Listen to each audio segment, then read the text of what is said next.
A paz do Senhor Jesus Cristo. Graças a Deus, estamos aqui com a palavra de Deus e nesta tarde eu gostaria de refletir um pouco sobre a palavra de Deus, sobre uma visão que Deus me deu na palavra. E eu gostaria de refletir sobre a visão da palavra. O que é a palavra? A palavra é aquela que nos chamou em vida para viver. Se nós estamos hoje perante Deus, é porque a palavra de Deus, ela nos gerou. Ela nos chamou à existência. Como pela palavra Deus chamou à existência todas as coisas, segundo a palavra de Deus, a Bíblia, pela palavra Ele nos salvou. Então, o que mais Deus intimou na salvação foi a sua palavra. E em diversas vezes e profecias, Ele testifica na lei, no mandamento e no profeta e em Jesus, que se cumpriu a Deus, que a palavra dele não volta vazia e ele não era homem para que mintas. Como superior, a palavra dele jamais seria negada ou voltada atrás. Então ele não fala para não cumprir. E segundo a palavra de Deus, quando nós falamos da palavra, nós nos unimos a Deus. Em plena comunhão, nós nos unimos a Deus. E quando nós nos unimos a Deus, nós buscamos a palavra dele, que são as palavras dele que nos dá a vida e nos dá a segurança. Então ele passa a palavra dele e ele mostra a palavra dele com ele na palavra. E isso nos faz ver e refletir no espelho da palavra o quanto Deus ele revela-se ali. E eu gostaria de ler e abrir essa reflexão hoje sobre o lugar de Deus na história, sobre a palavra de Deus e o lugar de Deus na palavra. E eu quero começar por Isaías 23. Como tudo começou para mim. Isaías 23 vai nos dizer assim esta profecia. Profecia contra Tiro. Profecia contra Tiro. Uivai, navio de Tarsis, porque está assolada, a ponto de não haver nela casa nenhuma, e de ninguém mais entrar nela. Desde a terra de Quintim lhe foi isto revelado. Calai-vos, moradores da ilha, vós a quem encheram os mercadores de Sidom, navegando pelo mar. E a sua provisão era a semente de Sior, que vinha com muitas águas, a ceifa do Nilo, e ela era a feira das nações. Envergonhe-te, ó Sidom, porque o mar, a fortaleza do mar, fala dizendo, eu não tive dores de parto. A riqueza do mar. Para a cidade, falava. Nem dei à luz, nem ainda criei jovens, nem eduquei virgens. Como quando se ouviram as novas do Egito. Assim haverá dores quando se ouvirem as de Tiro. Passai a Tarsis, clamai, moradores da ilha. É esta, porventura, a vossa cidade exultante?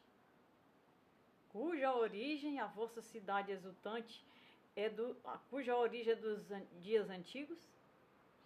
Cujos pés a levaram para longe a peregrinar?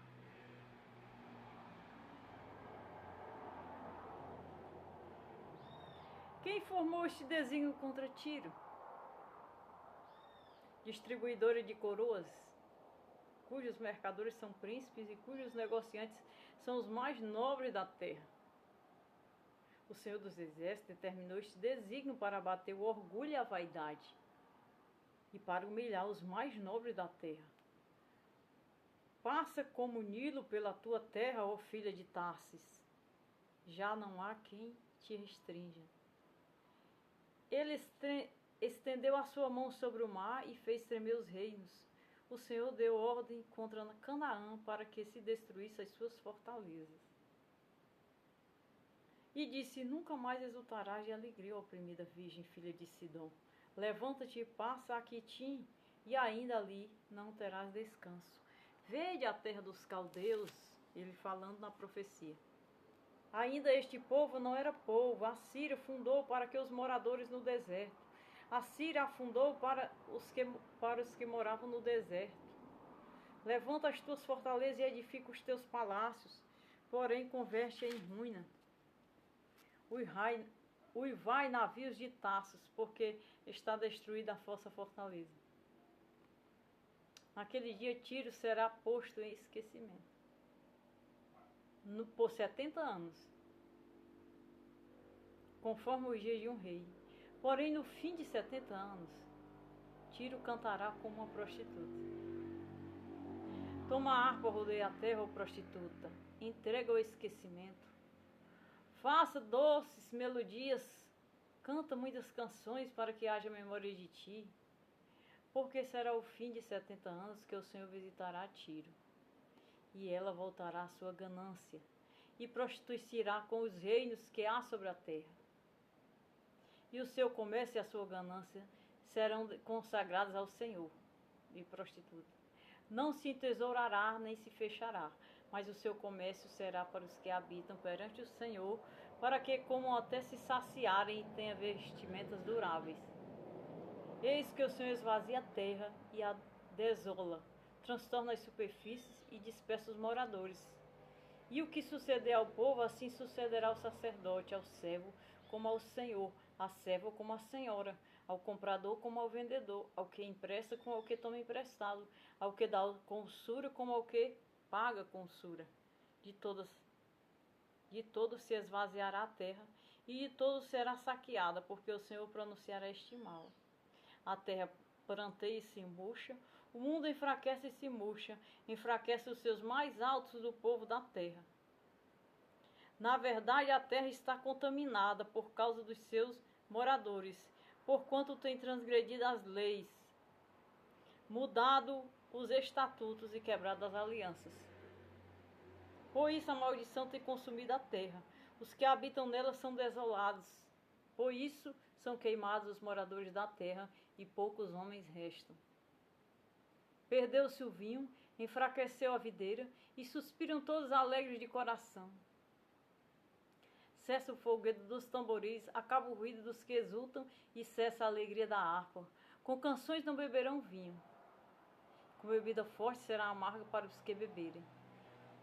Demolida está a cidade e vazia.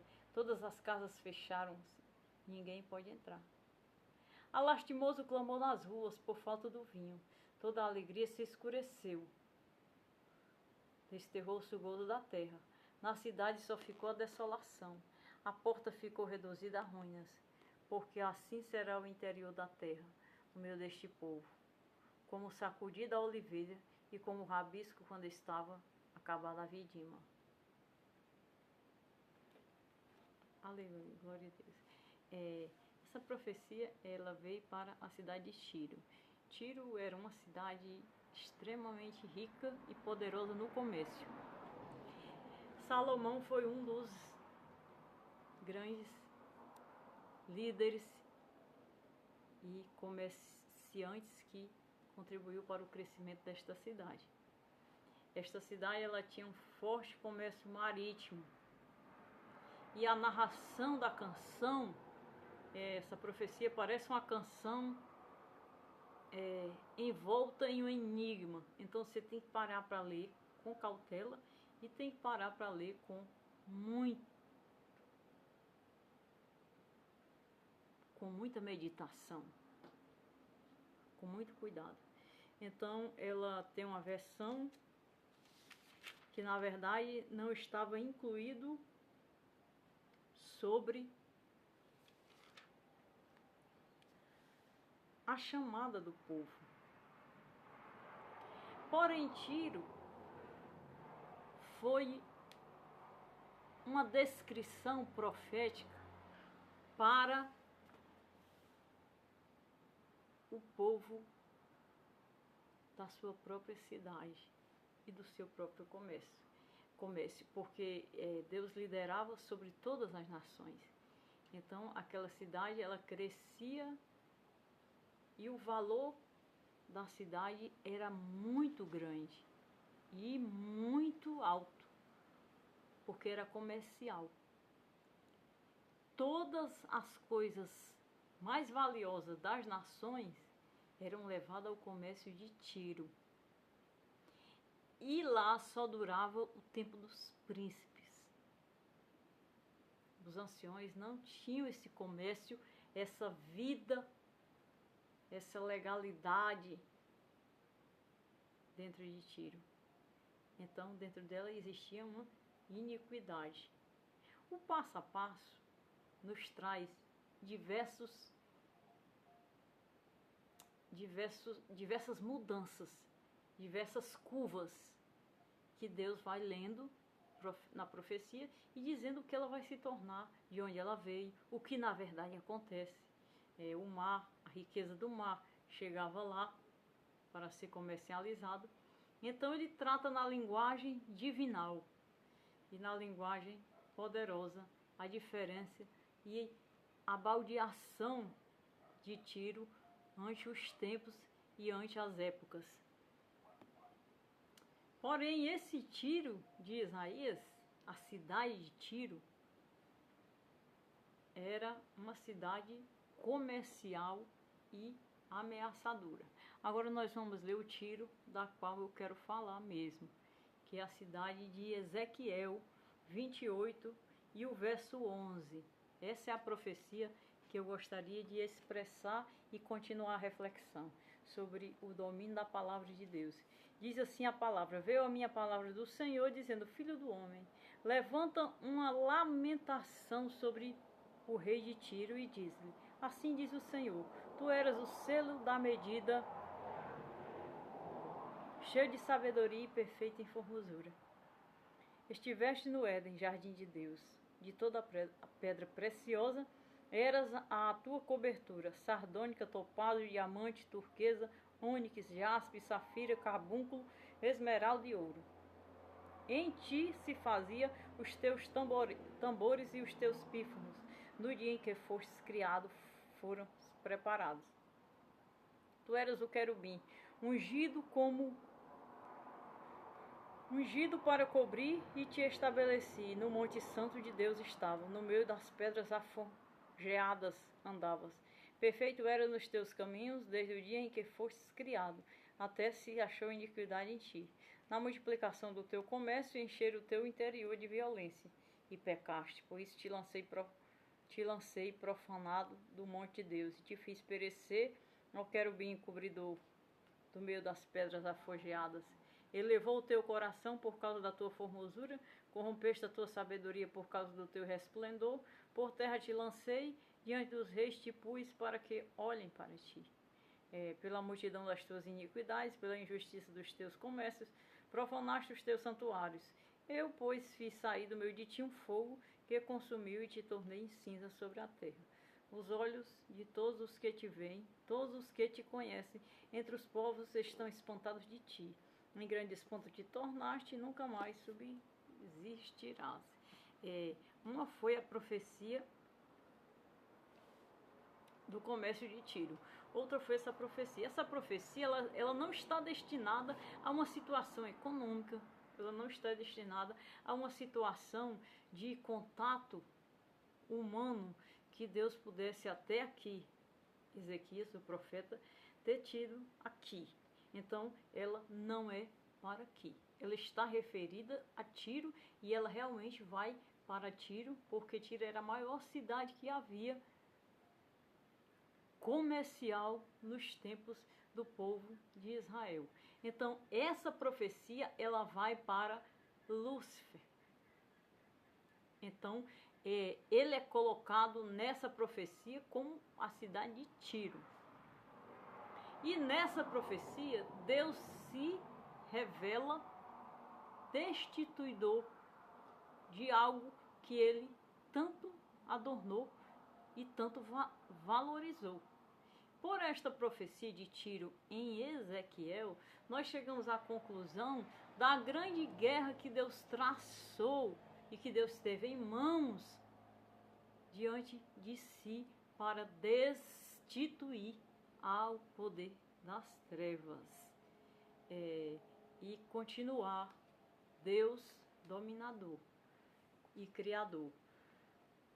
Então, a reflexão que eu vou falar em alguns minutos desta tarde é sobre a Bíblia. É a Bíblia que nos mostra essa verdade. É a Bíblia que nos fala dessa verdade, desse princípio. Existe duas coisas entre nós e Deus, a palavra. É a palavra da profecia que me falou dessa profecia. Então eu tenho conhecimento que essa profecia não é só para a cidade de Tiro, que se cumpriu nos tempos de Salomão e arrastou-se, e até hoje talvez ainda exista essa cidade ou a localização dela. Não mais o comércio que havia, que ela dominou por muito tempo a glória do comércio. Então essa profecia ela está destinada a uma guerra bem maior. Mas o domínio entre Deus Pai, Jesus Filho e o Espírito Santo é quem nos traz a revelação e a razão de todas essas coisas, de todas essas batalhas.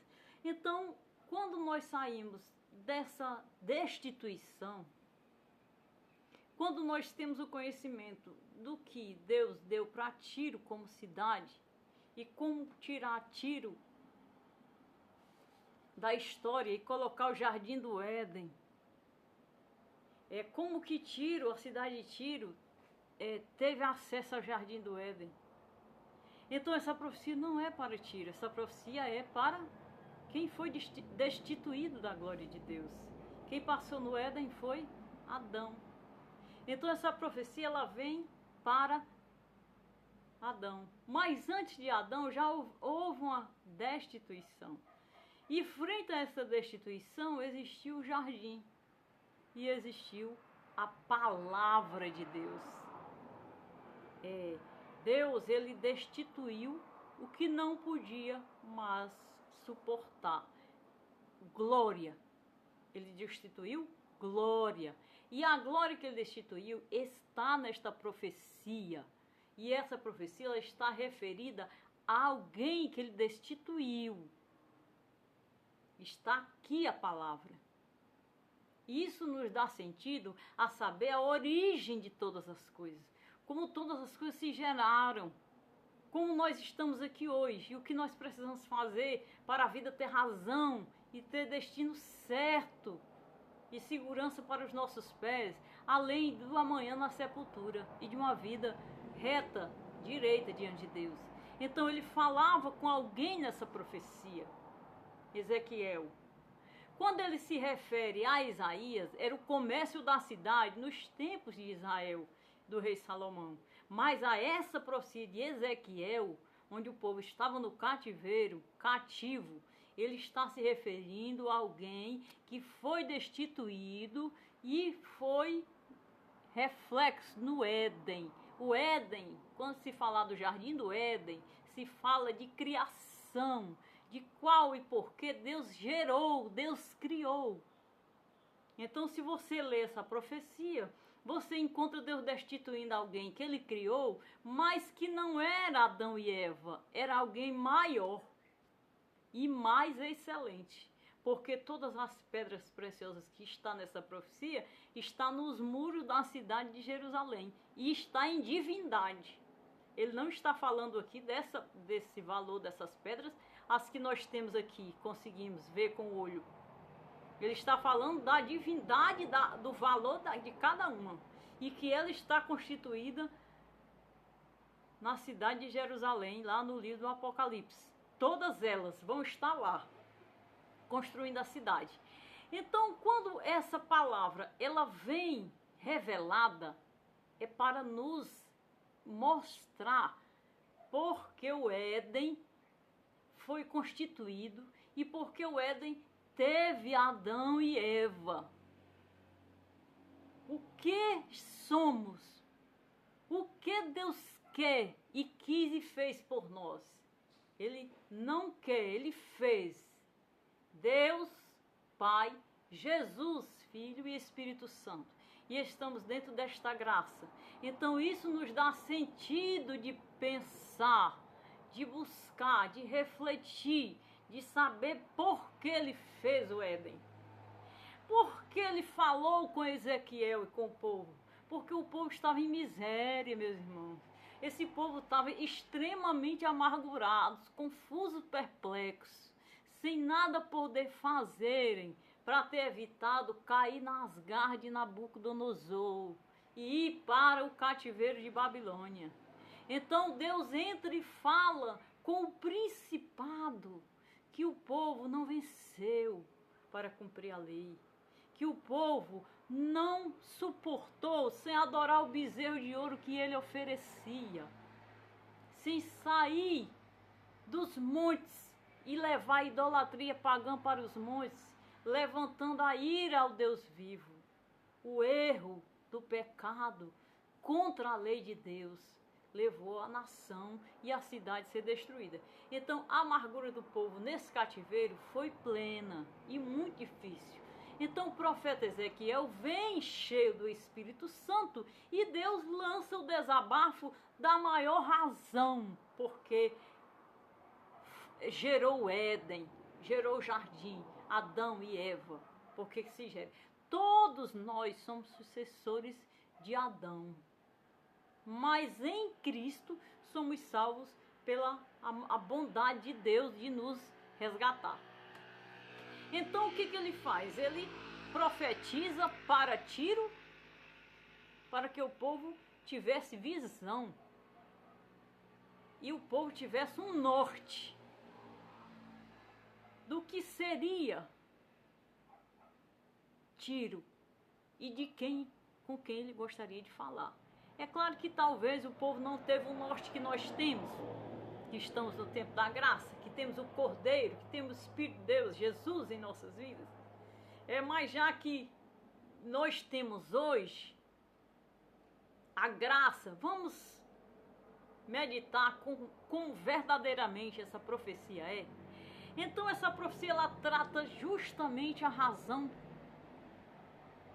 pela qual Cristo criou a vida. Porque na glória de uma destituição, ele inclui o jardim, que foi onde ele precisou criar Adão e Eva. Ele cria porque ele perde uma terça parte. Então, quando ele perde uma terça parte, ele vai buscar a ovelha perdida. Se ele é perfeito e bom, por que ele perdeu uma terça parte? Então ele regenera. Porque a terça parte não prestava. Mas ele vai e cria do pó. Ele cria o pó da destituição. O que estava destituído, ele criou um mundo e criou o Éden. O Éden era um lugar extremamente divino, porque ele criou o Éden com muita dedicação. Então o Éden ele era extremamente divino e o Éden era muito rico. E as riquezas de Deus, elas são sólidas e valiosíssimas para nós. Então nós não temos noção e nem visão das riquezas de Deus, por conta que a palavra diz que ele não pode revelar e mostrar, mas ele veio e nos ensina pela fé a voltar para ele. Então ele cria, e no Éden tem a maior concentração de riquezas. E é sobre esse destino que eu gostaria de refletir. E para isso eu vou contar com o livro de Gênesis. Como foi que tudo sucedeu em continuidade. Quando ele cria o Éden, ele manifesta no Éden esse espírito que ele repreende aqui. E ele vence criação que estava lá. É o que Deus criou lá? Ele criou um mundo e ele colocou dois seres da cinza do pó da destituição para habitarem lá, representando a destituição. E aí o que acontece? Ele coloca à prova dois seres inocentes em contato com Deus. Mas quando ele coloca a árvore da vida e a árvore da eternidade, ele tem que mostrar porque fez não para ele, mas para o que estava destituído. Não é resposta sem pergunta. A árvore da vida e a árvore da ciência, a árvore da vida e a árvore da ciência eram duas respostas do que já estava perguntando. Por que você está criando? A criação, ela já indagava, por que você está criando?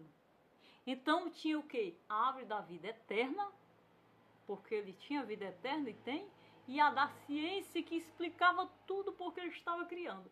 A única coisa que ele não queria era que os dois soubessem de nada, para que eles vivessem e para que eles lhe restituísse o que se havia perdido. Como ele formou das cinzas de tudo isso aqui, que nós acabamos de ler, ele formou o mundo dessa divindade aqui, que ele destituiu, como ele formou de tudo isso, pois a prova, em ser aprovado, ele daria continuidade. Como foi reprovado, ele dividiu a parte científica, que foi a razão por quê. Então, a parte científica ele conseguiu derrubar, porque ele foi lá e disse para o homem, ele fez por causa disso e disso. E aí ele contaminou e não se viu mais para Deus. Porque para Deus, quem tem que ser Senhor é Deus. Então, quando ele soube, ele atraiu todos os males, a cinza, atraiu todos os males para si. Porque ele teve acesso. Se não tem, estaria livre. A eternidade, ele não permitiu, ele protegeu, que é essa que nós estamos nela lutando para chegar, porque ele já nos veio como Pai da eternidade. E tudo isso nos dá razão para segui-lo, para voltar para ele, para trazer em memória a verdade. O que eu quero deixar claro de antemão é que está cumprido a palavra de Deus. Deus falou todas as coisas para o homem. Não tem como apresentar-se a Deus em defesa de si próprio no juízo final. Para todos que estiverem vivos hoje e que puderem ouvir a palavra de Deus, até ouvir essa reflexão, não vai para a eternidade inocente de que Deus não tem uma palavra sobre a terra e de que o homem tem responsabilidade de saber o que Deus está falando para ele ser primeiro. Então ele tira o casal do jardim, que era verde por natureza, e ele coloca na terra seca e isola a eternidade, porque o Pai da eternidade foi Jesus e nos veio dar ela de volta. Eu tenho um caminho traçado dentro da Bíblia, mas pelo que eu estou falando aqui, eu não vou levar muito tempo para ler. Então ele leva para a geração, as 10 gerações de Adão caído. Porém, Adão ele não tem a eternidade.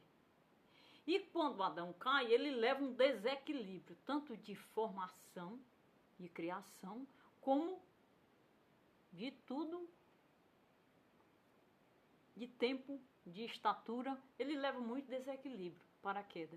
E Deus não foi lá e consertou. Ele foi processar. Primeiro ele viu as gerações de Adão. Depois ele viu que não dava certo a geração de Adão. A estatura estava demais, tudo estava muito duro e muito difícil para que pudessem aceitar o homem. Ele só aceitou o homem quando ele destituiu e destruiu a primeira leva, as 10 primeiras gerações de Adão.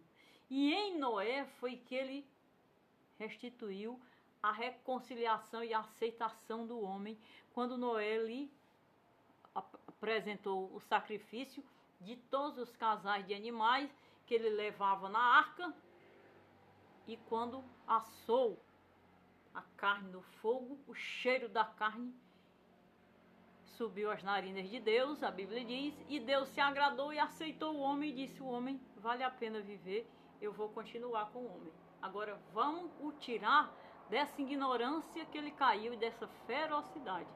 Então aí foi um tratar.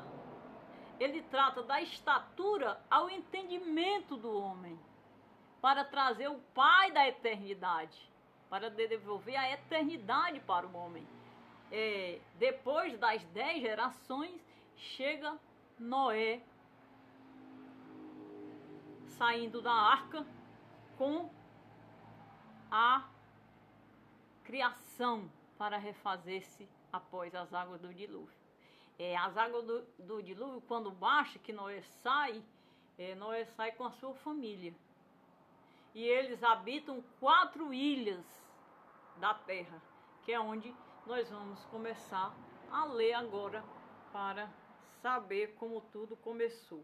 Vamos logo para a estatura, né? A estatura está em Gênesis 6:4, que vai nos dizer assim, a estatura do homem após Noé. Já passamos de Adão, já estamos em Noé. E o homem, na estatura de Adão, meus irmãos, devido à queda, ele era gigante. E Noé ainda era um homem gigante. Noé trouxe o tamanho da geração. Porém, Deus, o tamanho e o tempo. O tempo do homem de vida, Deus mudou. E a estatura. E o 6:4 diz assim: havia naqueles dias gigantes na terra, e outros nasceram também, quando os filhos de Deus se casaram com as filhas dos homens, e delas geraram filhos. Estes eram os valentes que houve na antiguidade, os homens de fama. Valentes da antiguidade eram os gigantes. Então, o tempo e a geração que ficou no dilúvio eram homens gigantes, e homens que estavam sem noção nenhuma de Deus e de fé. Então eles estavam se prostituindo, e eles não tinham contorno e direção para muita coisa, por conta que Deus precisou os tirar da história. Porque Deus disse no 6:3, não contenderá o meu espírito para sempre com o homem, porque ele também é carne. Porém os seus dias serão 120 anos. Ele reduziu o tempo do homem. O homem, ele demorava 120 para ter o primeiro filho, e 800 a 700 anos para ter filhos e filhas, e para morrer com quase 1000 anos. E isso foi em 10 gerações. A geração de Noé diz assim: e foram os dias de Metusalém 969 e morreu.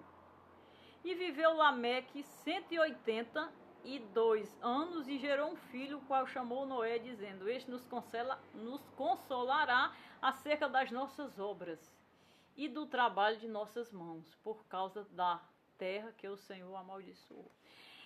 O espírito, quando ele disse: o meu espírito não contenderá para sempre com o homem da geração de Noé, gigante, ele não encontrava o Espírito de Deus. Então Deus só encontrou um, que foi Noé, para ter contato e fazer a arca e ter família e cuidado com a família e ter condição de suceder família, suceder pai, mãe, filhos e animais. Então, para pensar no que seria de antes, então só é pensar no desequilíbrio de espírito. O espírito do homem de 3 metros não encontrava Deus.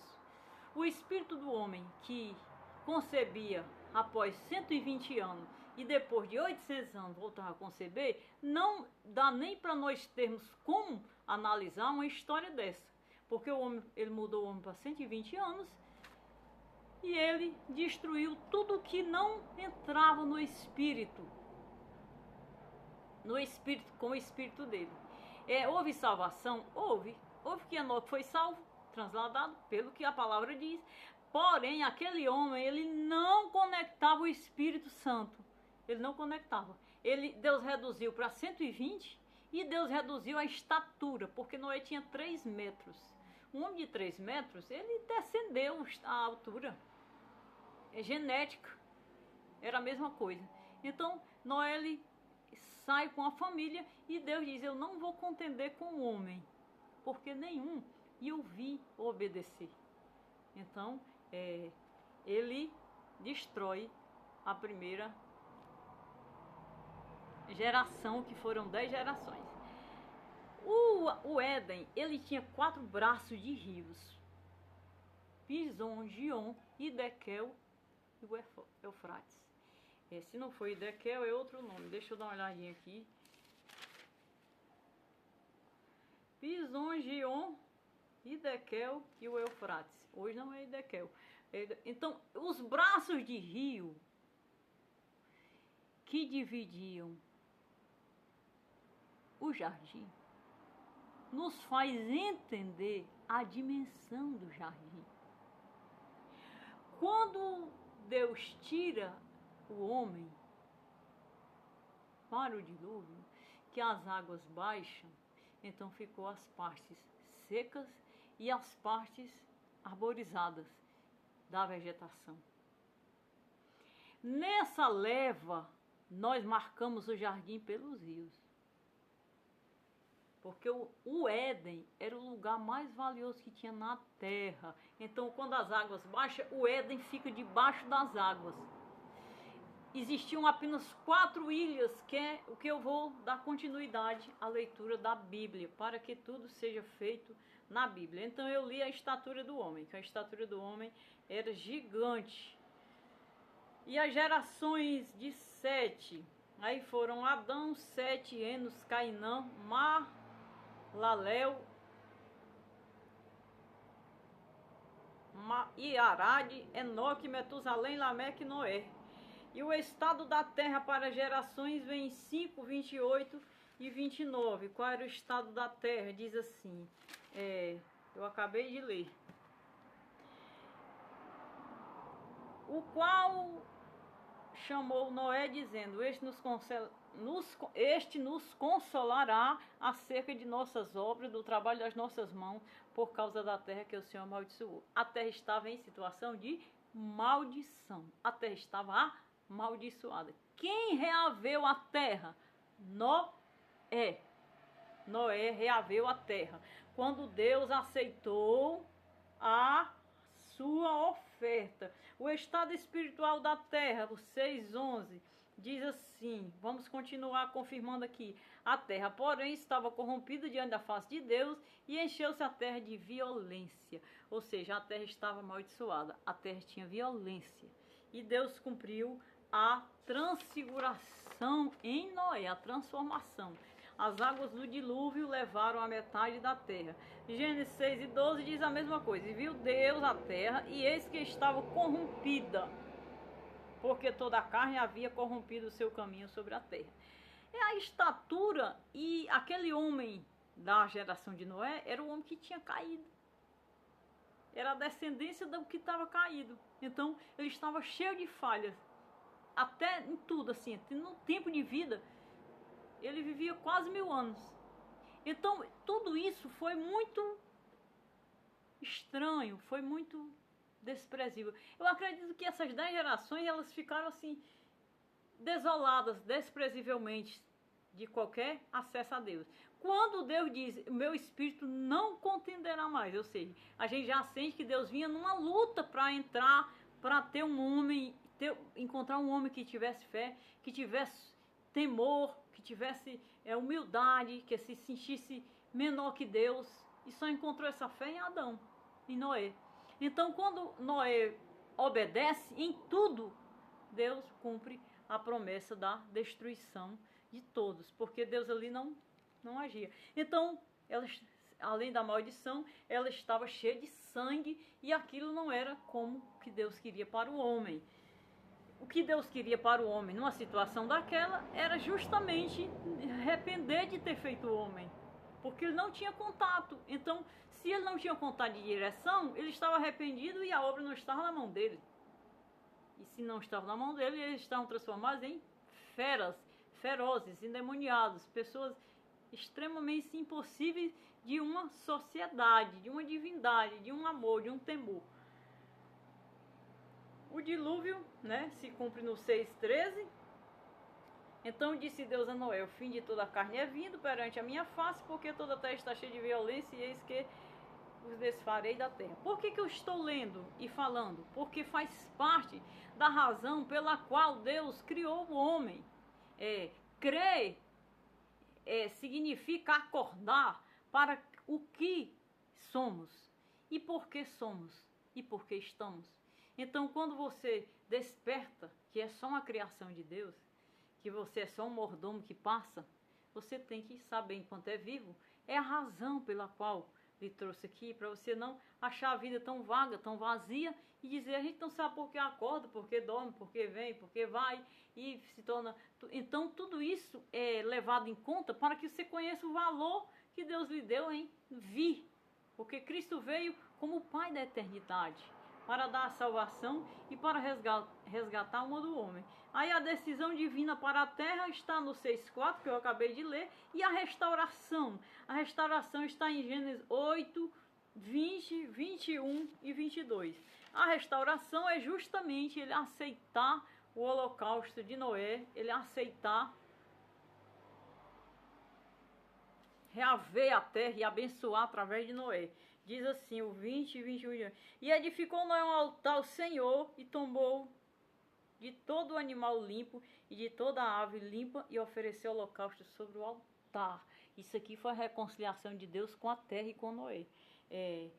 E o Senhor sentiu o cheiro suave e disse em seu coração, não tornarei mais a amaldiçoar a terra por causa do homem, porque a imaginação do coração do homem é má desde a sua meninice. Nem tornarei mais a ferir todo vivente como fiz. Enquanto a terra durar, sementeira e cega, frio e calor, verão e inverno, dia e noite, não cessarão. Então ele abençoou. Isso é palavra de eternidade para a terra, não. É palavra de bênção sobre a terra, que as 10 gerações de Adão não tinham. Essa palavra foi a bênção. Até hoje, se você plantar, ela não produz, a semente não germina, pois é a bênção de Deus. Nós não temos hoje paz, nós não temos o Pai da eternidade para seguir. Então essa é a bênção de Deus. Aí aqui ele recebe a oração de Noé e o sacrifício que Noé fez. E da família de Noé, e de Noé ele constrói um mundo, que é por isso que nós estamos aqui. Ele sentiu o cheiro da carne, então ele conheceu que Noé tinha capacidade de fazer a comida dele.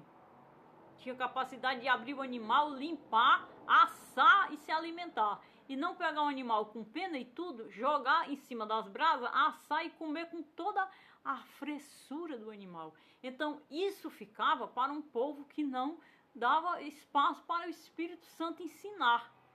Então Noé já vinha na fé dessa conduta. Meus irmãos, esse estudo não é fácil. Então eu vou fazer aqui até aqui e eu vou continuar em outra parte, porque vai ser umas 2 ou 3 partes nesse estudo da restituição de Deus com a terra. Isso é só um princípio para que nós entendamos o que estamos sendo como vivos. Nós estamos sendo pessoas que Deus quer restituir a vida eterna. E a restituição da glória de Deus, da ovelha que se perdeu. Porque Deus, a resposta de Deus para a ovelha que ele perdeu, era restituir o lugar que ele destituiu. Porque qual foi a decisão de Deus frente à destituição? Foi reprovar. Quando ele reprova, ele abre um lugar. Você tem 10 coisas, aí você perde uma. Você fica com quantas? Você fica com 9. E você tá sem uma. Então aquela falta vai fazer. Então Deus, como é perfeito em sua perfeição, ele criou daquela que se perdeu as cinzas e colocou à prova os que passarem pela cinza, quiserem voltar, restituir a sua glória. Ele fez todo o processo da salvação. Isso é salvação, isso é libertação e é o retorno para a volta da eternidade. Então, de todos que passam, que são criados e que têm vida, que voltam e se reconciliam, como Noé reconciliou a terra, este restituirá a terça parte da destituição. E era a ciência que Adão não poderia saber.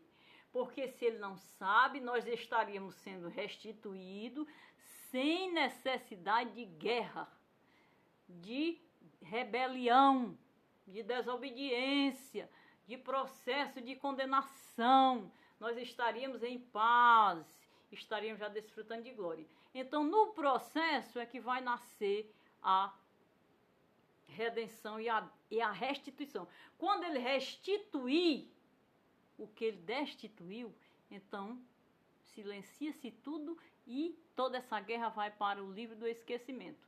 Vamos continuar esse estudo na próxima parte da reflexão. Amém.